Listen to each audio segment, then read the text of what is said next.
The silent split, the cold stillness of a Tokyo dawn, the glow of a computer screen lit up Nakamoto's face, or at least the face of the person using that name. Alone, yet mentally surrounded by a world of millions, he watched the code of a revolution. Bitcoin, a currency without borders, without masters, just pure mathematics and trustless freedom. Steam curled from a teacup on his desk. On the screen, the transaction pool was growing, not just growing, but clogging. A slow, creeping traffic jam in what was meant to be the autobahn of money. He squinted at the chart. "It's just a cycle, right?" he whispered, but the silence in the room said otherwise. Elsewhere, in a sun-drenched room full of humming servers and blinking monitors, Roger Ver stared at the same data. His heart pounded. Bitcoin was no longer the tool of liberation. It was turning into something else. Slower, heavier, hostile to the very people it was meant to help. Across the digital ether, developers debated fiercely. Gregory Maxwell, sharp and meticulous, argued for caution, keep blocks small, protect decentralization. Don't risk turning Bitcoin into a tool for the powerful. But Gavin Andresen and Mike Hearn, veterans of the early days, saw the cracks forming. The blockchain was filling up. Transactions were getting stuck. Fees were rising. "We either scale," Gavin warned, "or Bitcoin dies from suffocation." Yet the forums were not kind to disagreement. Mike Hearn, once a proud Bitcoin Core developer, grew frustrated. It wasn't just technical, it was political. Censorship had infected the community. Forum posts were being deleted, discussions shut down, Reddit threads locked or shadow banned. It was madness. Finally, in a public post that sent shockwaves across the crypto world, Hearn delivered his verdict. Bitcoin has failed. It has failed because the community has failed. It's not decentralized anymore. To some, it was a betrayal. To others, it was the first honest thing anyone had said in months. Roger Ver was livid. He saw the dream slipping away. Transactions took hours, sometimes days. Stores stopped accepting Bitcoin.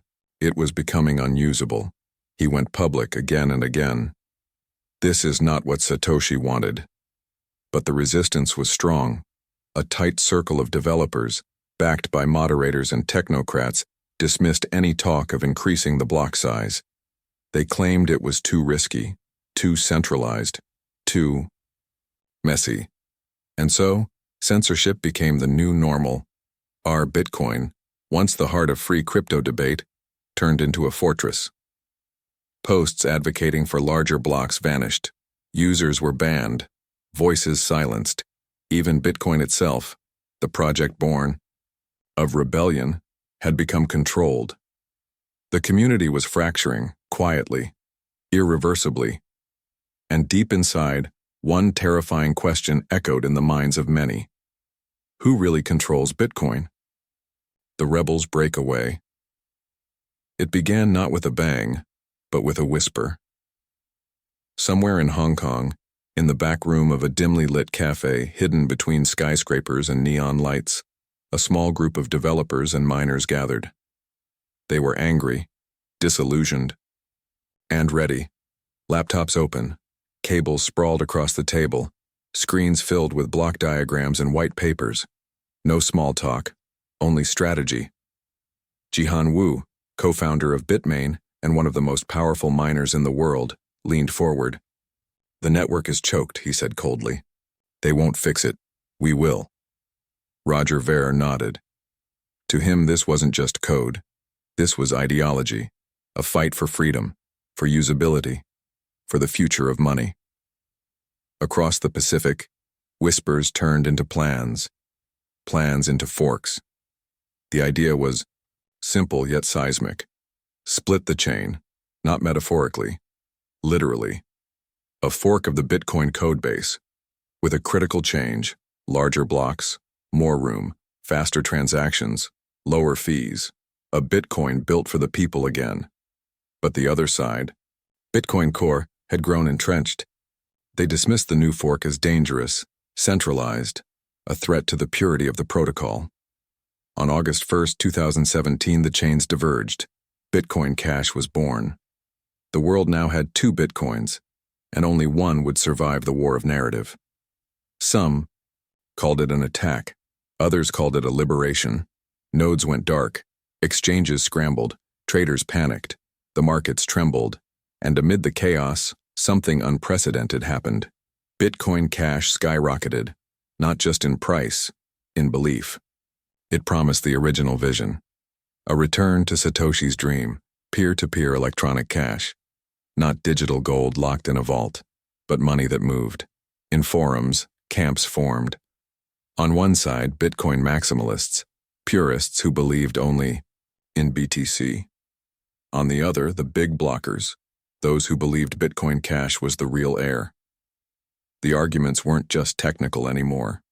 They were spiritual, emotional, personal. Twitter turned into a battlefield. Reddit became a war zone. Podcasts, live streams, even YouTube videos, all became weapons in a propaganda war unlike anything crypto had ever seen. Roger Ver, now dubbed Bitcoin Jesus, became the loudest evangelist for the new chain. This is the real Bitcoin, he declared in interviews, not BTC. BTC has been hijacked. But the core devs pushed back. They had the name. They had the ticker. They had the brand. And in crypto, perception was power. Slowly, exchanges began to treat BTC as the real Bitcoin. Bitcoin Cash was pushed aside, treated as a fork, a copy, an imitator. Even the question of which chain was true became a philosophical battle. Was it the one with the longest chain, the one with the most miners, the one with the name, or the one with the spirit of Satoshi? No one could agree, and the deeper the split grew, the more the dream of a unified Bitcoin world faded into myth. In quiet rooms and encrypted chats, both sides made one thing painfully clear. There was no going back. The fracture deepens. In the beginning, it was just Bitcoin versus Bitcoin Cash. But this was no clean break. This was a fracture, jagged, messy, and growing wider by the day. The split hadn't solved the core issues. It had only exposed them. By late 2018, the honeymoon was over. The price of Bitcoin Cash plummeted. The media, once fascinated, moved on. New tokens flooded the market. ICOs boomed and busted. And in the shadow of all this chaos, something darker was brewing. A second fork. From within the very ranks of Bitcoin Cash, another battle was forming. Ego versus ego. Ideology versus strategy. And at the center of it all, two titans. Roger Ver, still the fiery preacher of Bitcoin Cash, and Craig Wright, the self-proclaimed Satoshi Nakamoto. Wright didn't just want to scale Bitcoin Cash. He wanted to dominate it, to bend it to his will. He claimed divine authority, not in whispers, but in press releases, legal threats, and televised interviews. "I am Satoshi," he said, "and I will not let my vision be corrupted." Many laughed. Some believed Roger didn't. Lines were drawn. In November 2018, Bitcoin Cash split again, this time into Bitcoin Cash ABC, led by Ver, and Bitcoin SV, Satoshi Vision, led by Wright. It was no longer about transaction speeds. It was about power, control, identity. The split wasn't peaceful. It was brutal. Exchanges were caught in the crossfire. Hash wars erupted, where miners burned millions in electricity to fight for chain supremacy. The community fractured even further. Each chain now claimed legitimacy. Each leader claimed to be the torchbearer of Satoshi's dream. But the world was no longer listening. The public had grown weary of the infighting. The dream had become noise. And in the midst of it all, one uncomfortable truth lingered. Bitcoin itself, the original BTC, remained untouched. Despite the chaos, Bitcoin held its ground, its branding, its narrative, its price, all still intact. The war that was meant to replace Bitcoin only made it stronger. To outsiders, BTC looked stable, reliable, unchanging. But inside the Bitcoin Cash camp, the story was different. Dev teams split, communities shrank, adoption stalled, and slowly, painfully, Bitcoin Cash began to fade from the front page of crypto history. The rebellion had sparked a fire, but the fire had burned the rebels too, and behind closed doors, even the faithful started to whisper the question no one wanted to say out loud. Did we lose the war? The silence. After the storm, after the second split, the battlefield was quiet. But it wasn't peace, it was exhaustion. The Bitcoin Cash community had just endured 2 ideological civil wars in under 2 years, 2 splits, 2 identity crises, and a reputation that had gone from revolutionary to unstable. The damage was deeper than price charts. Developers had left. Investors were wary. Businesses that once supported Bitcoin Cash now hesitated, or quietly removed the logo from their checkout pages. What had once been a movement now felt like a memory, and for those still holding on, it was personal. They hadn't joined Bitcoin Cash for short-term gains. They had believed. They had fought for a vision: fast, global, decentralized cash. Borderless, uncensorable, free. But belief wasn't enough. Reality had crept in. Merchants didn't care which blockchain was truer to Satoshi. Users just wanted something that worked. And developers, the ones who could fix things, were either burnt out or building elsewhere. Behind the scenes, some tried to rebuild. They formed working groups, launched roadmaps, proposed new protocols and better governance. But trust, once broken, is hard to restore. The war had left scars, a fractured user base, confusing branding, BCH versus BSV versus BTC. And the most painful of all, a growing irrelevance. Even within the broader crypto world, Bitcoin Cash was no longer at the center of the conversation. Ethereum had matured, DeFi was exploding, NFTs were coming, and Bitcoin, it was now being called digital gold by Wall Street.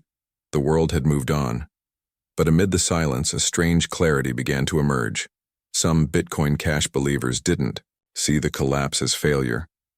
They saw it as a filter. The opportunists were gone. The manipulators had moved on. What remained were the builders, quiet, focused, and perhaps a little wiser. They no longer needed to prove they were better than Bitcoin. They just wanted to build something useful, a tool, a currency, a second chance. Not everyone stayed. Not everyone needed to. But those who did carried a new kind of determination, less fiery, more patient, because revolutions aren't always won in a day.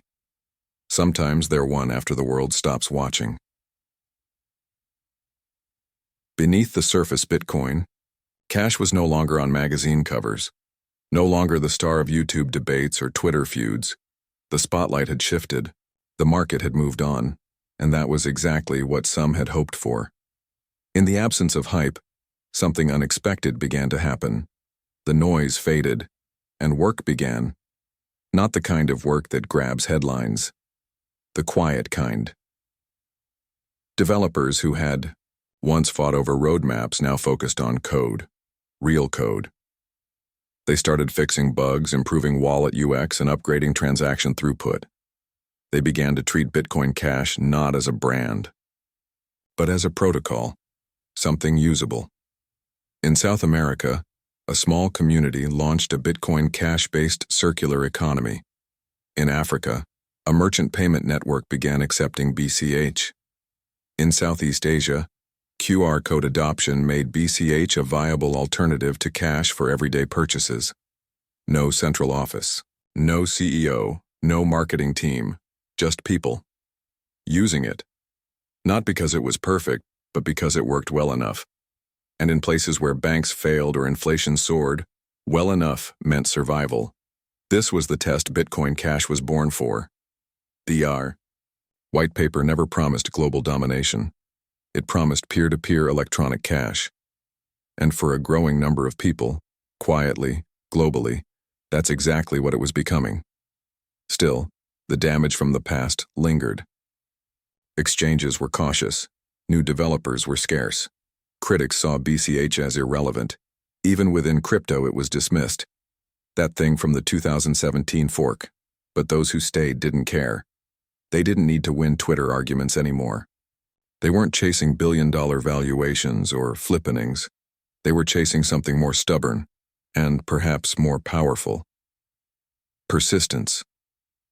Every time someone bought groceries with BCH, every time a remittance was sent without paying 15% in fees, every time a child in Venezuela got internet access thanks to a BCH-funded project, the movement breathed. No press release, no moonshot, just small, steady steps.